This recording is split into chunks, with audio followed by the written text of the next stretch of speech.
Welcome to Curious Life of a Child-Free Woman, where we have conversations on culture, wellness, self-expression, and ideas to make the world better, all explored from a child-free perspective. I'm Emily Paulson. Let's get curious together. In many ways, this season is about leveling up to a new identity. I am feeling it personally. I'm feeling it in my branding business. And it's also a big part of the reason why we are taking the spring break from new episodes. Things are happening behind the scenes, and it's exciting to go through an evolution, but it's also overwhelming. And it's pretty easy to unintentionally self sabotage, second guess, or slip back into the way we've always done things.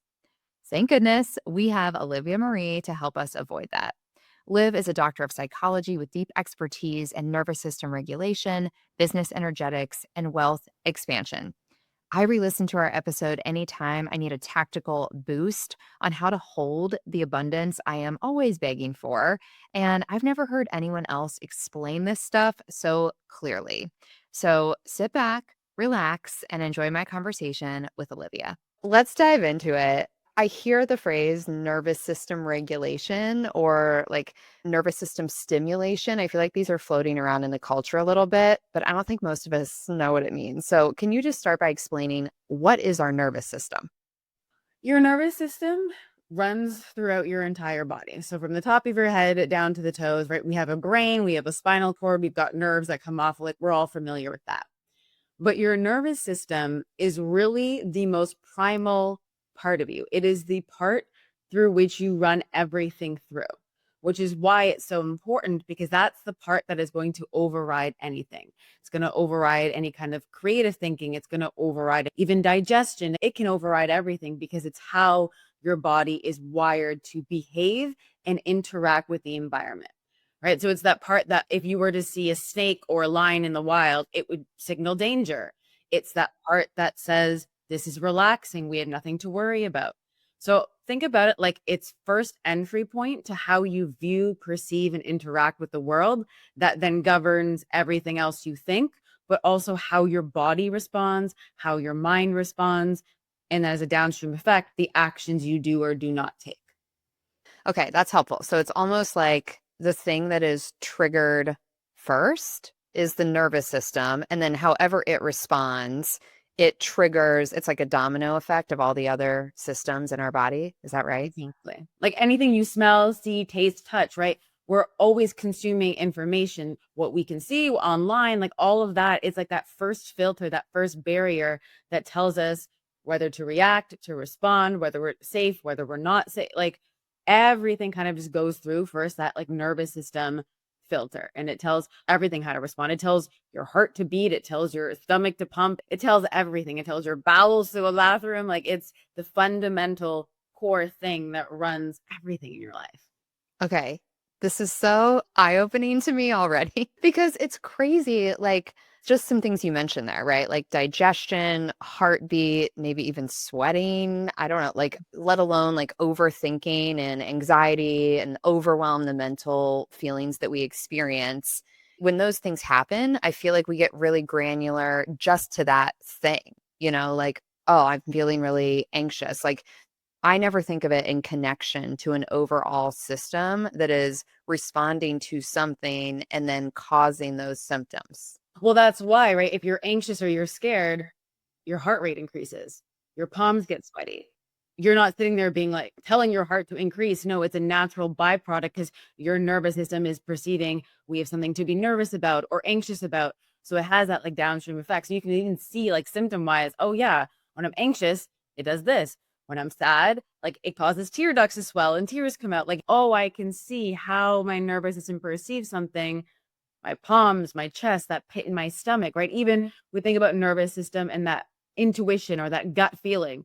It's also your nervous system, right? That's also why sometimes when you're really scared, you have to go to the bathroom, right? There's so many like physical things. And I think sometimes people think of nervous system, it's energetic or maybe too woo, but it's like, no, it's a physical reaction in your body.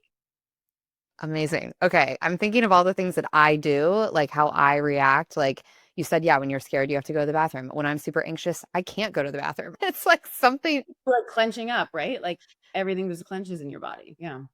Okay, so I mean, the whole crux of this conversation is really about understanding this and then using this understanding to our advantage, right? So that we can kind of break through things, rewire, and get what we want. But can you tell us big picture? Like when I hear that things are a biological system within our body or a biological response, my next question is, well, how much control do we have over that, right? Like if I get scared or something makes me nervous or, we're talking about all the negative stuff, but I guess also if something makes me really excited, like, can I do anything about the way my nervous system responds? So my answer is twofold. Like you have zero control in the sense that your nervous system is primal. So it's going to kick in even if your rational mind or you're consciously trying to say, you have nothing to be scared of. You have nothing to be scared of. Think about it like a little kid or when we were younger. Maybe you were scared of the dark and you could tell yourself, like, there's no monsters, there's no monsters. But if you believe and your nervous system is already saying, no, there's something to be scared of, consciously, it doesn't matter how many times you throw spaghetti at that, it's not going to stick. It's not going to believe it. So from that aspect, you don't have control. The control comes from rewiring, and this is where rewiring comes in, how your nervous system perceives it, right? So it wouldn't be trying to get it to shut down that the dark isn't scary. It would be rewiring the fact that your nervous system believes the dark is scary. Does that make sense? Like the difference between the control. That's why I always say when people try to just consciously not get triggered by something, like you can't just tell your mind, like, don't be triggered or like calm down or relax. Have you ever tried to tell someone who's triggered to just calm down? It's like, you can't. It's a primal response based on what the nervous system believes, which is why the only option in order to rewire that is to change how your nervous system is perceiving the world around you. Yeah, the thing that comes to my mind is speaking, right? Or getting on a stage. Like, I love speaking and it's something that I want to continue to get better at, but I inevitably have some of these symptoms, right? Like sweaty palms, dry mouth. And no matter how many times I say, like, this isn't scary, you volunteered for this, like, just don't do that. Like, that's not working, right? Just me consciously telling my mouth, be better is not solving any problems. So, can you walk us through kind of in depth? And I want to talk about like your specific programs too, and also like how this actually helps us in the tactical stuff we want in our lives. But can you start by walking us through when you say rewire, what does that mean? How does that work? So think about your nervous system like an operating system, like an iOS operating system. So there's like wires, like tracks that signal, okay, control C, like control copy will elicit that function. So when we talk about rewiring, instead of control C, meaning danger, or you would get triggered, we rewire control C or the copy function to actually be print or to be paste. So to be something completely different. So think about your system has millions and millions of tracks and neurons and synapses, all with different functions running through them, right? Different operating functions. When you change the ones that are currently making you triggered or are currently problematic, then you are able to elicit a different response. So that's why I said it's really like an wiring, really like an iOS upgrade, an iOS reset, because you're just really changing those functions in there of those neurons. Now, I also like to explain with rewiring, think about it also because so much has been rewired into your system throughout your life. Like it's probably been rewired not once, but you've wired that belief or that response in perhaps hundreds, if not thousands of times. So it's a rewiring and an undoing of all of that. How do you do it? Like, how do you switch? It's almost like I'm picturing like a switchboard, like an old school where like this used to cause this. Now let's like literally move the wire to this different experience. But how? Yeah, I have my rapid rewire technique, but the biggest thing is you have to get to the root. And so what I notice often is people try to maybe affirm their way to rewiring or to simply state something that they would like to be true that they don't believe, but you have to get down to the root experience, the primary first thing that wired that in the first place. And chances are it's going to come from something that happened when you were younger, usually under 7 years old. That's when your mind is like a sponge. It picks up everything because it doesn't know what's true and what's not. So anything that's programmed into you from parents, society, and your experiences, you take on, and that becomes the blueprint of your nervous system. You're like, oh, this is how it works. Let me inject this command. And then you just end up going through your adult life under that operating system. You don't change it. Just like if you don't upgrade your phone, you'll continue operating with outdated software. Same type of thing. But you have to get to that root experience. And until you get to that root, that first one, it's not going to fully stick. And this is where I see people get trapped in having to manage their nervous system. And perhaps this is something we can also get into, because I don't believe in actually having to manage your nervous system. Because when you get to the root and you remove it, we don't need to spend 3 hours in the morning, dunking our face in ice water, doing an hour of breath work, doing all these things. It's like, well, why are we even dysregulated in the first place? Let's just solve that problem. And then if you want to do things for your own wellness or benefit or expansion, yes, but not because you need that in order to feel fine. But it really requires that root. Like, what was that first one experience, event, something someone said to you that you took on? You eliminate that, and it's like this beautiful domino ripple effect where then you no longer react to it anymore because you changed that perception in the brain of that one event. I love the root cause approach versus just a lifetime of maintenance because that is overwhelming in itself, right? And also, just sometimes it doesn't feel realistic. Like the things you described, having a 3 hour morning routine to really set your day up right. Not many of us can do that every single day. Even those of us child free, like our mornings do not look like that. Or I'll think sometimes, like, oh, I should give myself a certain amount of space before I jump on and do this and do a podcast recording because I want to make sure I'm calm and present and things related to the nervous system. But sometimes you have a call that goes over or whatever. Like, I love the idea of getting to the source and solving it there. Not that there are no tactics and techniques that are helpful beyond that, but I think like that's the missing piece for a lot of people. We can learn how to meditate, we can learn how to do breath work, but if we're not getting at that root thing that's personal to us, then you're doing that all the time. Exactly. And like I said, those things are great. I don't have a problem with those things. It's just that I guarantee you do a couple of those things, but then when something comes up, you still get triggered.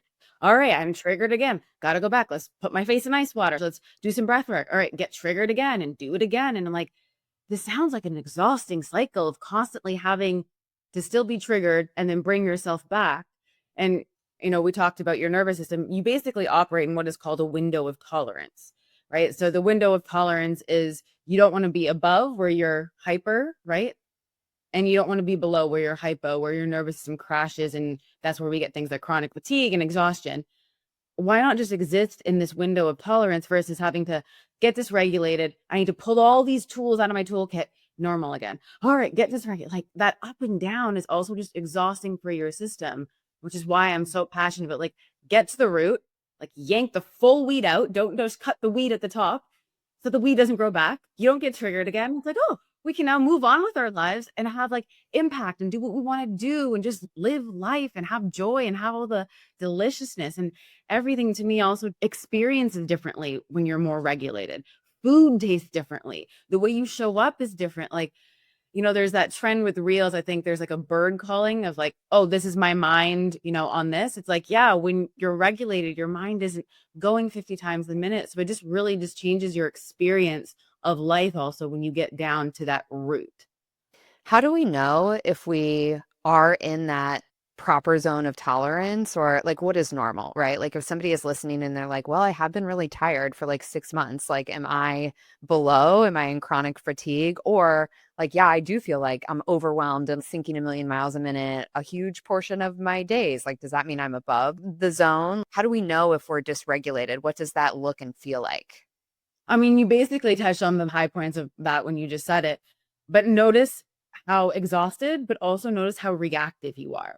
Notice if you're irritable, if you're, I know this is child free, but if you're maybe quick to yell at your partner, whether small tasks feel overwhelming to you, like just, I don't know, maybe it's just doing the laundry or going for a walk feels overwhelming or answering an email feels overwhelming.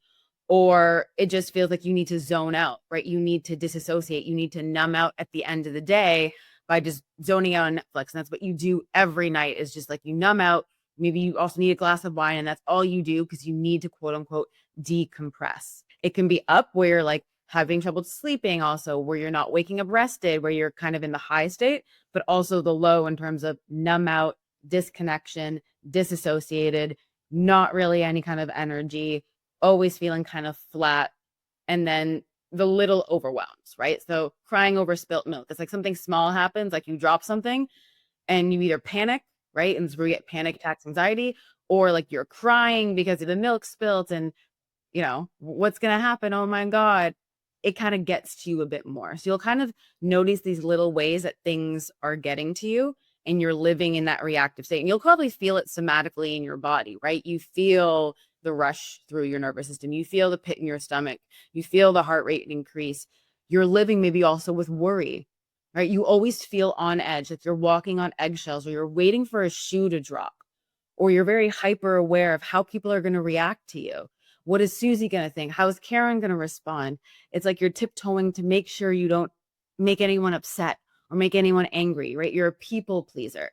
Honestly, there's so many things that I could go on about, but it's normally these little, and I'm using quotations, little behaviors that people don't really realize because it's been normal in their life and they don't know anything different because normally you've been living in dysregulation so long that that is your quote unquote normal. Actually, I want to add one more in. You have trouble being. What does that mean? You can't just sit to sit and be. You have to be walking and listening to a podcast, or you also have to be scrolling your phone or checking emails or doing something productive. Like, can you sit and just look out the window and just be with your thoughts?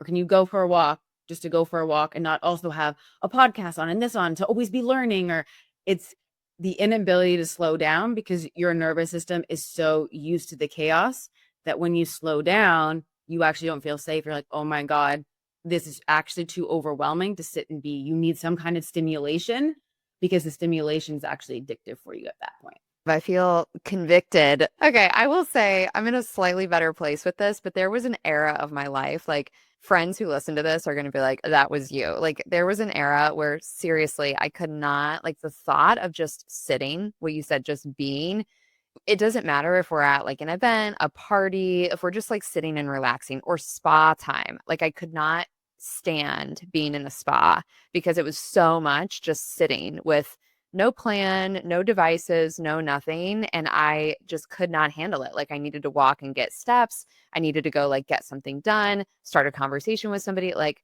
I could not just be content in stillness.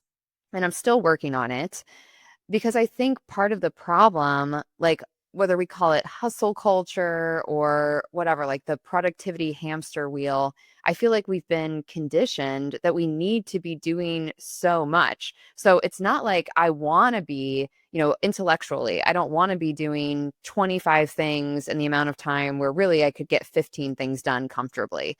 But I have a belief within me that being more productive is better. If I want to make progress, if I want to make more money, if I want to be more visible, if I want to have more friends, like whether it's professional or personal, it's like more is more is more. It feels like that's been the rhetoric for so long. There's a fear that if I slow down and I can just sit there for a while, I'm going to be behind, right? I'm giving up productivity to just be. 100%. And I think with the productivity and just being, more is not always more. People think that doing more, working more, adding more creates more results. And I'm not sure if you've heard of this quote, but it's like you get 80% of the results doing 20% of the work anyways. The extra pushing or listening is probably not moving the needle how much you think it is. And notice where it's operating from force, from pressure, from shoulds, from obligation. Like, oh, I need to be this because I believe if I don't do this, I won't be successful, or I won't make it, or I won't do this. Like, well, that's not an expansive frequency to me. It's not like, oh, I really want to learn how to code a website. And that feels expansive and exciting. Like to me, that's interesting. So I will spend extra time doing that because it's coming from a place of fullness, wholeness, and completeness, not I'm somehow lacking, incomplete, less than whole. So let me chase and do more because doing is going to try to fill that hole or give me the illusion that I am somehow now enough, whole, or complete.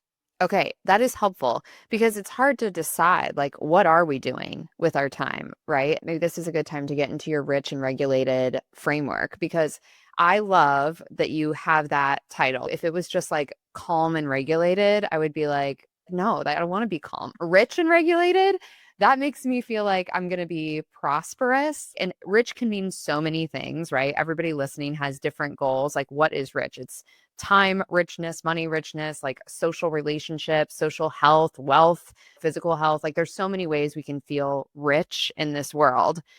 And I want to be considering all of that because I think it's all related to this. But the idea of being accomplished, I guess, like accumulating those things and being regulated simultaneously, I feel like I don't know how to do that. Like, how do you combine those worlds?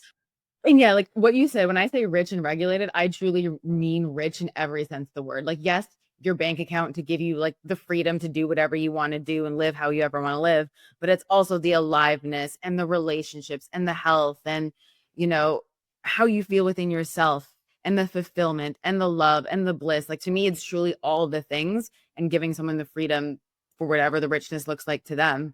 But the biggest key in order to have that, yes, it's becoming regulated, but it's also expanding your capacity. So we talked about like the window of tolerance. Most people's window of tolerance, itty bitty. It's so small. So what they can actually be regulated to in order to receive is very small. It's your window of tolerance. That's not just your nervous system in terms of how it responds, but it's also what you can receive. So receive in terms of money, wealth, health, love, all the things. And it's so often, people think, oh, you can't have it all. Well, if money is good, your relationship must be shit. Or if love is going good, then that means like your business has to tank and all of these things. That means your window of tolerance is very small.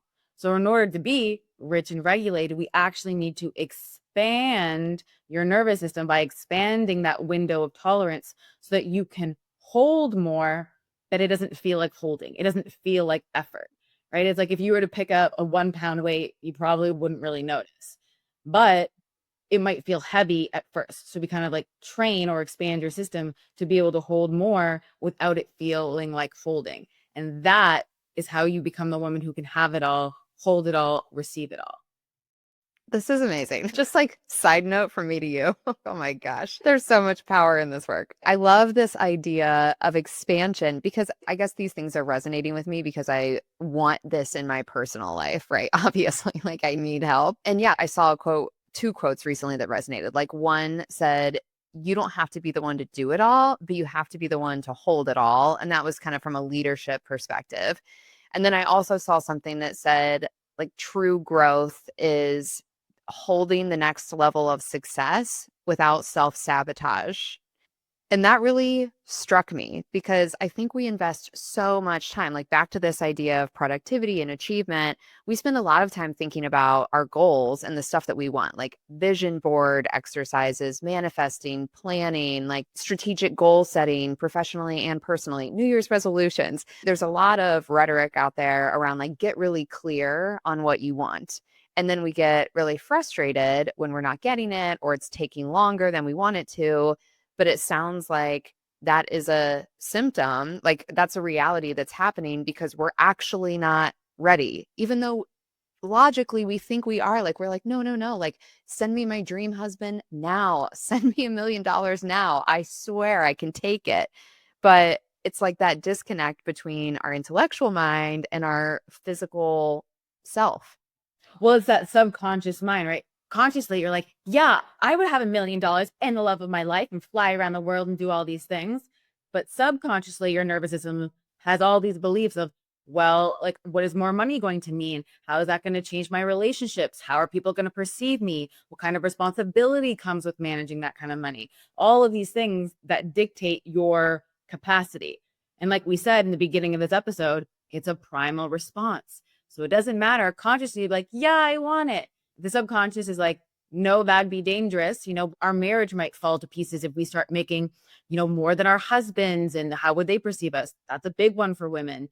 It could be how our family members going to react. Will I still be liked? Will I still fit in?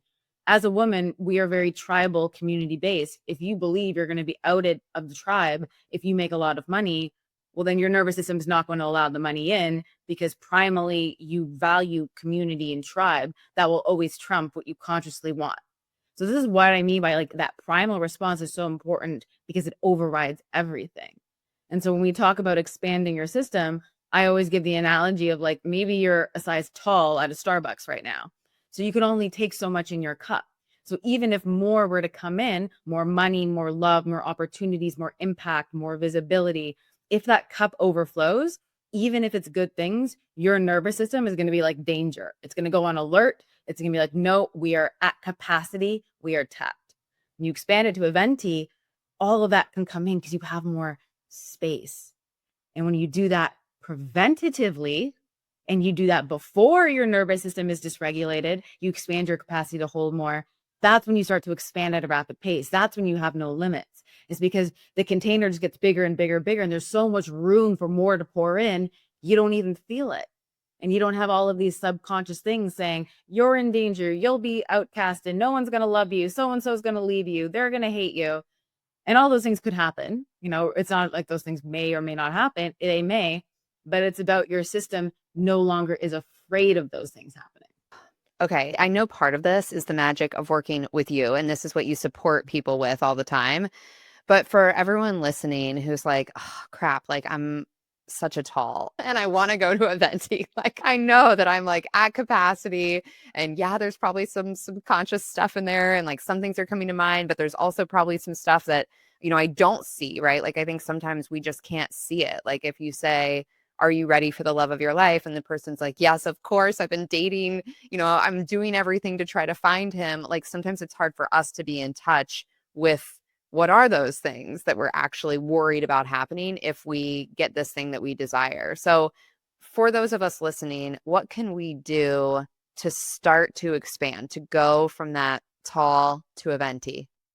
Well, first, I would actually focus on emptying what's in the tall. I know people think of like, oh, filling your cup in a positive quote unquote lens. I'm using it from the fact of when your nervous system is at capacity, it's too full, it overflows.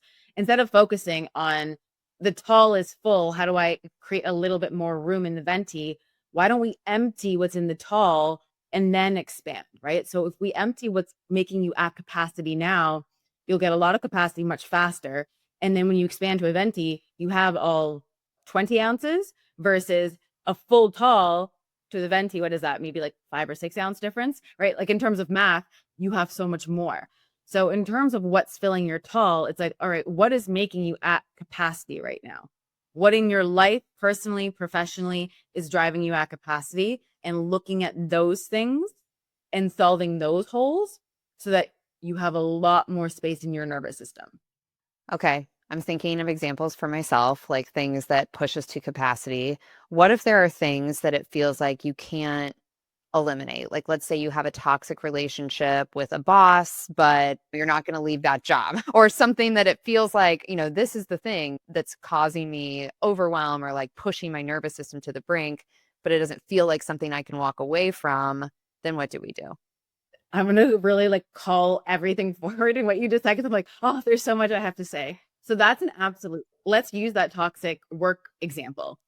You may not be able to leave the job, but you can set boundaries with the boss. You can definitely stand up for yourself. You can change your reaction in terms of, are you making things personal, right? Is this toxic boss like saying things, but that's how they are with everyone, but you're taking it as like your job performance or making it mean something about you, right? So you can change the meaning.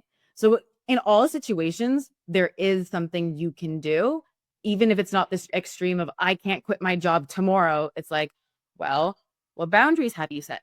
Have you stood up for yourself? Have you changed your communication with them? Depending on the situation, there's so many nuances that you actually could change that would relieve the pressure. I like what you said about changing what it means, because that feels like something that is truly internal. Like even if I can't control, and we can't control, like control is such a illusion.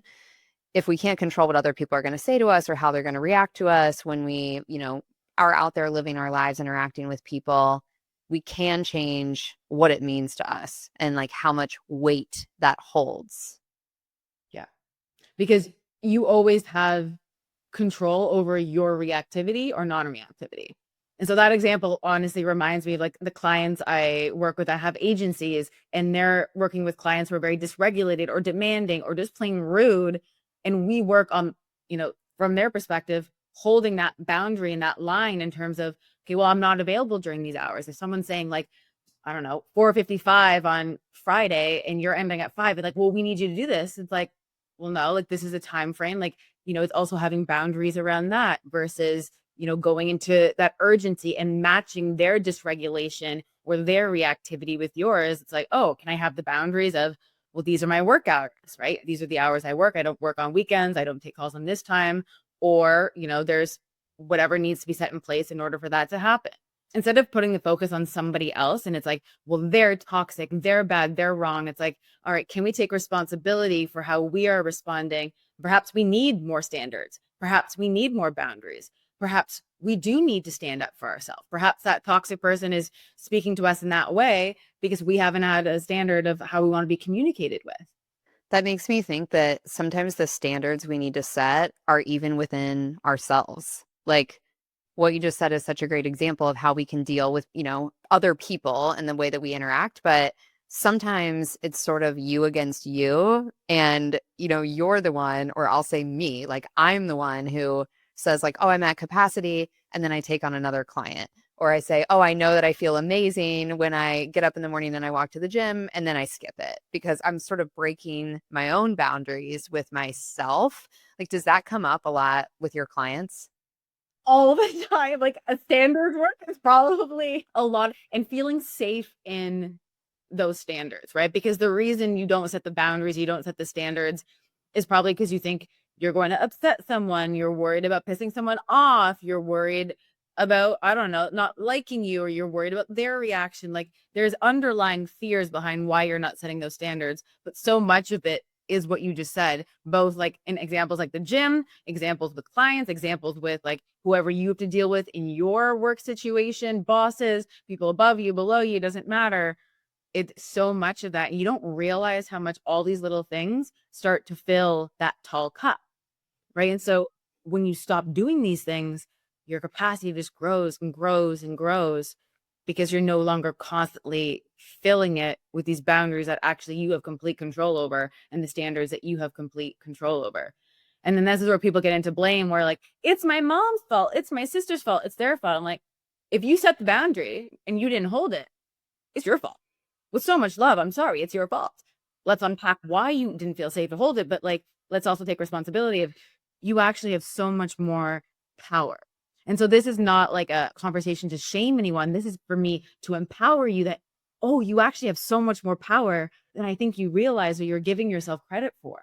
That feels clear to me. Like when I think about the tall cup and I'm like, okay, start emptying the cup instead of just thinking like more is more is more is more, right? It's like if your closet is overstuffed with a bunch of stuff you never wear and you're like, well, I need a bigger closet.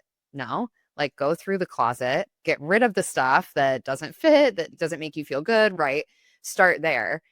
And then when I think about all those little micro moments, like me breaking boundaries or changing standards or acquiescing or whatever with myself primarily, or maybe sometimes with other people too, partners, friends, all of it, it's like realizing that's the stuff that fills the cup, right? Because if we think about emptying it, it's like, okay, well, what's in there? Like it's all those little things that trigger us. Is that right? Am I understanding this right? 100%. I also love the closet analogy. It's another really great analogy. Well, I've been focused on my closet lately, so that's helpful for me. We're focused on intention, as you know, intentionality. Intentional living is such a big theme of this podcast. And sometimes I think like we have the best of intentions and we want to feel spacious and we want to feel regulated and, be able to just sit in the morning with a cup of coffee and not like freaking out about all these things, but it's the how. Like the how is the hard part. So, okay, a big takeaway for me is thinking, where am I breaking boundaries with myself and where can I set stronger boundaries with other people, realizing that this is a positive thing. This is an empowerment thing, not like a restrictive thing. 100%. Exactly. Do you feel like once somebody kind of gets the hang of this, like your clients, when you work with people and they start to understand these concepts and are able to empty out their tall cup, and I'm just going to keep going with that because it is clear to me, empty that out and then, graduate on, like expand and expand.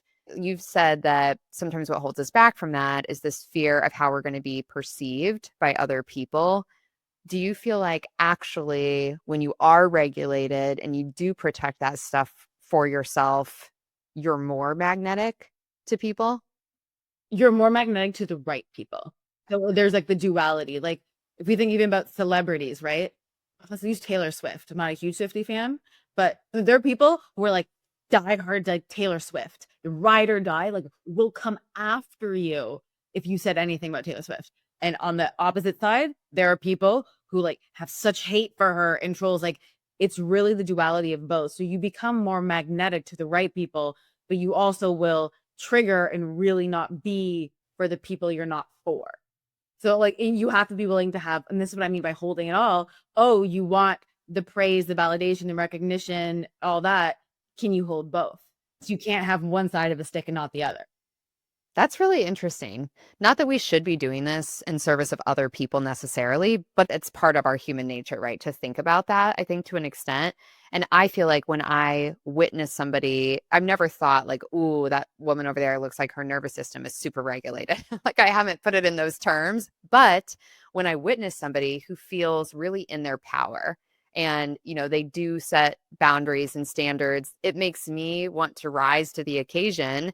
And then the next level is like, I aspire to that. Like, wow, look at you. You're doing all these things and you have time to go on dates with your partner. And as we've said, that quote, have it all. Not that anyone's life is perfect, but I feel very drawn to that, probably because I seek that. I want that. So I think, yeah, it's interesting to think that there are going to be people who love it and get it and are drawn in. And then there's going to be people who are on the other end of the spectrum, and we just have to like let that go. Exactly. I mean, there's always duality, right? Like you can be the juiciest peach, and there'll be someone who doesn't like peaches. And who cares? Yeah, because you're just too busy being juicy. And so regulated, and you're not making that mean anything about you that like Karen doesn't like you or Sally, whatever. You're just off living your life. I like to say you become like Teflon. Like I don't like Teflon in my cookware because it's toxic, but I do like Teflon in my nervous system where things kind of like slide off. Okay, what is the ongoing progression of this? Like, is the goal to first get to the root and, as you said, pull out the whole weed and get rid of things that are kind of keeping us stuck where we are right now today? Then, like, as we start to expand, how does this work over the course of your life? Like, is there any finish line, or are we just seeking like constant expansion at a sustainable pace? Basically the second one. And it's not from like oh, there's always more work to do, but there is always more to expand into, right? And it might be expansion in different ways. You might go through a season of expansion with money, then a season of expansion of just allowing more love and joy in, which sounds simple, but you'd be surprised how many women actually struggle to even let love in and to let joy in and let ease in. And then it's also letting all of that in at once and having it feel a little bit more effortless, a little bit more easy. There's always more expansion. There always will be another level, but it's not from a seeking place. It's from a, I feel so full and whole and complete. Like I'm curious how much more I can experience. How much more can I expand myself and my system to be able to experience more out of life in all the ways? Because there's always more love to experience or things to experience or joy. Of course, always more money to make. Like that is always limitless. But there's also maybe different things you're going to get into, right? Maybe you use a speaking example. You've never spoken on a stage before. So you might go through a season of like your edge of your nervous system is speaking in public. All right. So you've gotten to the point you can speak in front of 100 people easily. All right. Let's make that 20,000. Right. So like you can see how there is always another level, but it comes from a place of playfulness and curiosity and desiring more, but not from, oh, I need that to make me feel enough or whole or complete or satisfied or fulfilled. That makes it feel so exciting. It truly is limitless. I know you have a podcast called Beyond Limits, which makes sense, right? Like when I think about my lifespan and however much time I am gifted to have here, I have no idea what that will be, of course. I want to get the most out of it, and not in a way that I want to be just like checking boxes of like, this is what a successful life looks like. I want to be expanding my mind, expanding my impact, my influence, expanding my own joy. As you said, the love that I'm able to give, like my capacity to love others and more and more and more others as people come into my world.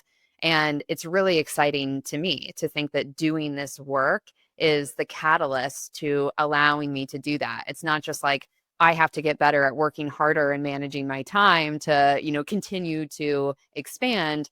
No, like it can feel like this natural, graceful thing when taking this nervous system approach, and I can keep doing it, kind of keep blossoming, right? It's like the flower gets bigger and bigger and bigger as your life goes on.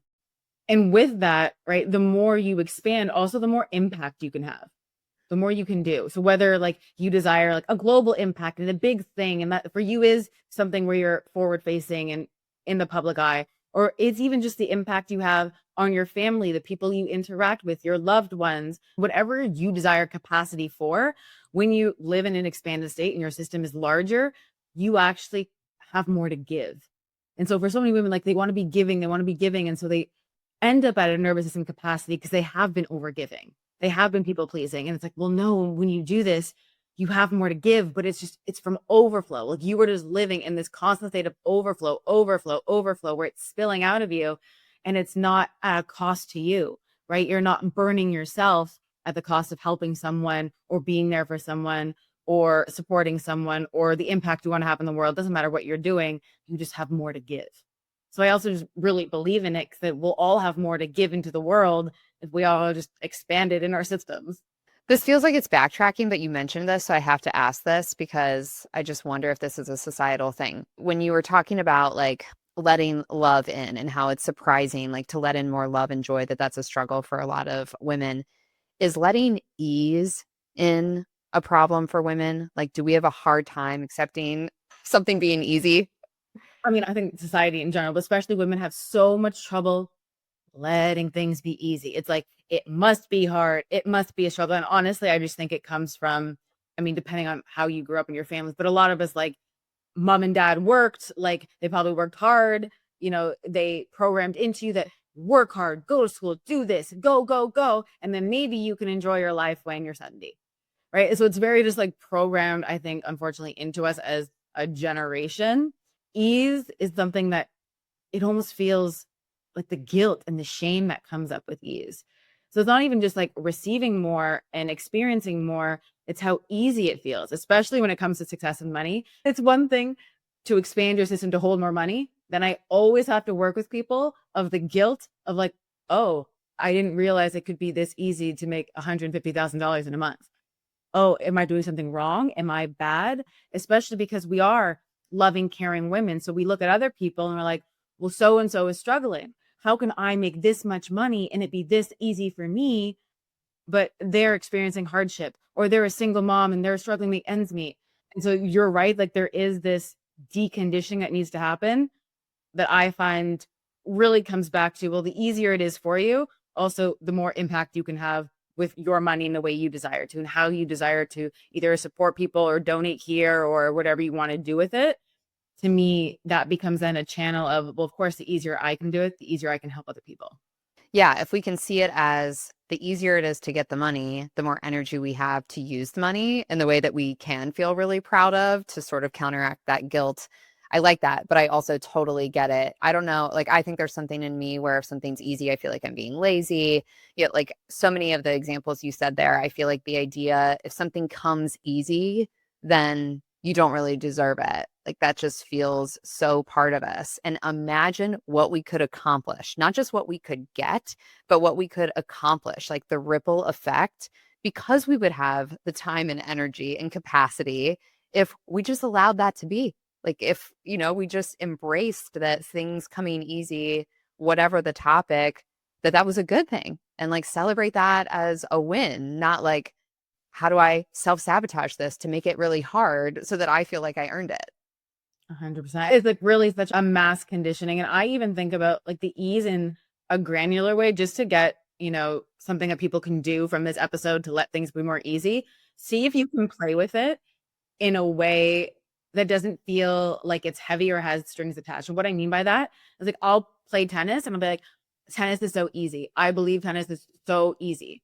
I will play better tennis when I believe that tennis is easy versus like, oh, okay, I'm not that great at tennis. Like, this is going to be hard. It's always easier. When I'm skiing, I'm like, if I believe this run is going to be easy, I'm like, this is going to be easy. We're going to free flow it. It's going to be easy. Right. So if it feels sticky to do that, maybe with money or with work, see if you can start to play with ease and I don't know, finding a parking spot. Can you play with ease and just like, I don't know, some sort of travel that you're doing and navigating there, some sort of new skill that you're learning? Where can you try to like bring more of that ease into your life in ways that you feel like you have to fight against? Like there isn't that friction in your system saying like, no, you have to push. There probably are ways you can find, and then that will just naturally bring more ease into your system. That's a great tactical example because that's what I was going to ask next. Like, what do we do? You know, probably a lot of people listening are like, yeah, I am uncomfortable with ease. Maybe there are things I'm making harder than I need to, and I don't want to be doing that anymore. So that's super helpful. I like the idea of playing with ease and things that are easy, you know, or there's no kind of connection to our self-worth, like finding a parking space or, you know, going for a walk. Like walking after work is so easy. You might feel attached on like finding a partner. So you might be like, oh, finding the man of my dreams is easy. If you have a lot of attachment to that, it's not going to stick.